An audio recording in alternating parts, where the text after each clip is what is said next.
This presentation references these works cited here.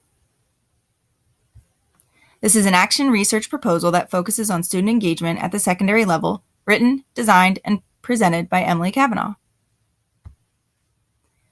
The problem and purpose will be examined, followed by the research questions. You will hear a literature review of 3 current peer-reviewed articles regarding student engagement. That research will relate to my own research questions and purpose, and will be reflected in my own research methodology and design. Data collection will be reviewed, a force field analysis will be presented, and possible results will be reviewed.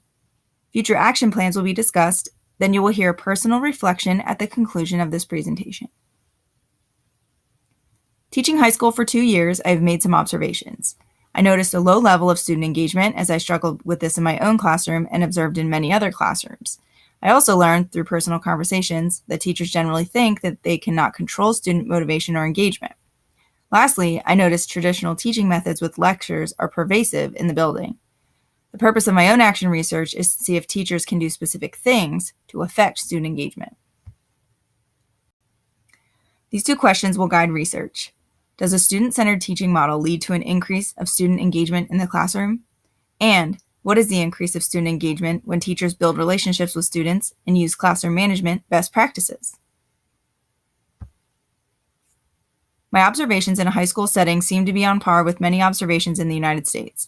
Over 60% of students in the U.S. are observed to be bored and chronically disengaged from school.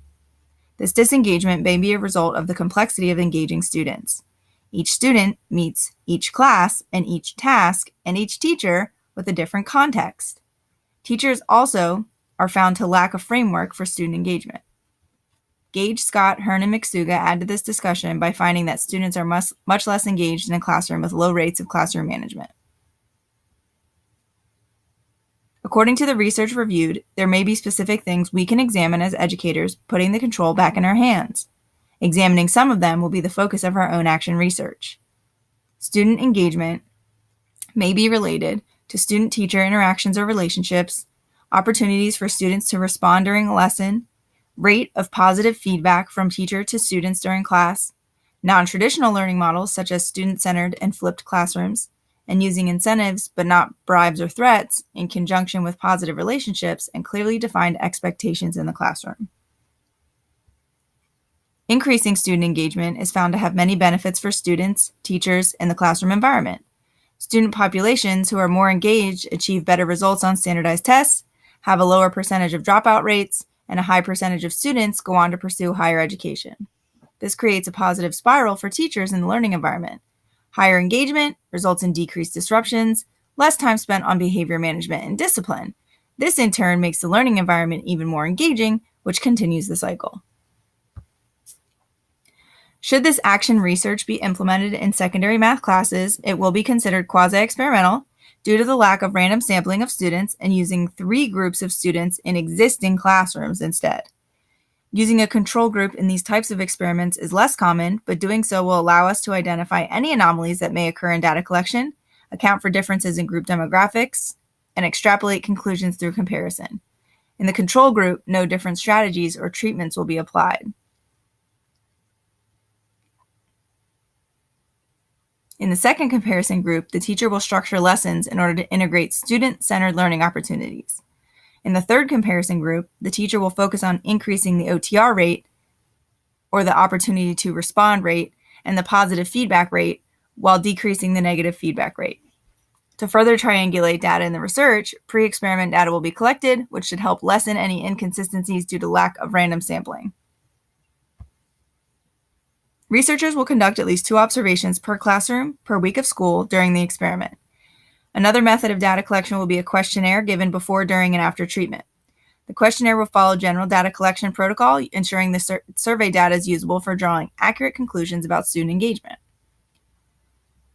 Some of the statements in the questionnaire will relate to small group work or team learning, incentives, learning styles, enjoying school, enjoying class, and enjoying learning.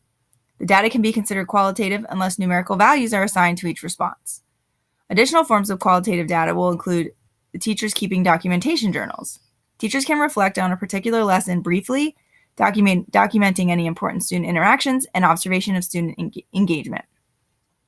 A final set of data collection related to teacher documentation will be teacher interviews. which may be time-intensive but will yield high-quality results. Finally, a common content assessment will be administered to all 3 classes. Alone, this quantitative data may not reveal specific connections to student engagement, but the data can be used in triangulation in further experimentation. The force field analysis here is done on the action research itself rather than on the future action plans. The research has not been put into practice yet. Some of the driving forces include the author's personal knowledge of the action research process, teacher passion and willingness to learn, supportive culture of data collection, demographics of the students. Some of the restraining forces are a lack of time resources, lack of teacher or team support, lack of administrative support, or lack of classes available for study if there aren't 3 of the same content available at the same exact time. Theoretically, the data collection and analysis could yield very good information regarding patterns and trends in what affects student engagement. The student questionnaires may reveal trends themselves. If the control responses do not change or improve, but there are changes in responses from the other 2 groups, trends or correlations may be extrapolated. If the groups show growth in personal reflection on engagement with the class content, that may indicate to researchers that there is a correlation between specific teaching strategies and student engagement. Similar trends displayed in the other data collection methods will indicate stronger correlations between these methods and student engagement. The individual student observation data should give researchers good quantitative data to analyze after this experiment concludes.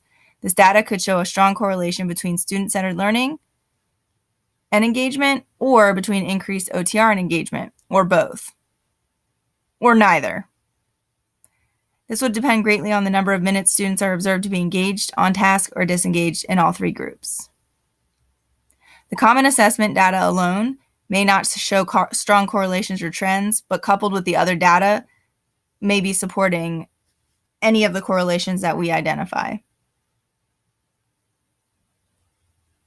Finally, teacher documentation and interviews will shed another source of light on any correlations there may be between teaching methods and student engagement. The foreseeable issue with the teacher documentation and interviews could be teacher bias, but there could be pre-experimentation training to try to combat that a little bit. Based on what is observed from the data collection, the future action plan can be solidified. Obviously, with these theoretical results, there are infinite possibilities for the future. Researchers will be standing with the same questions and maybe more if there are no observable trends or patterns in the data collected for any of the groups.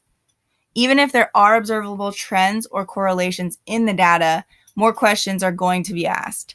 Action research is cyclical, so as we're going through this whole entire process, we could probably plan a whole entire experiment after we're done based on the data that we've collected. After noticing a general lack of student engagement in a high school setting, there are some questions that are left unanswered from a research standpoint.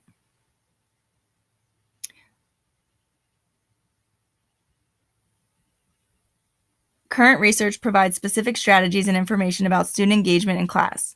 Much of the information indicates that increasing student-centered learning and increasing the OTR positive feedback rate both may increase student engagement. There's a lack of information in research supporting a specific correlation or trend, so our research questions address those soft correlations.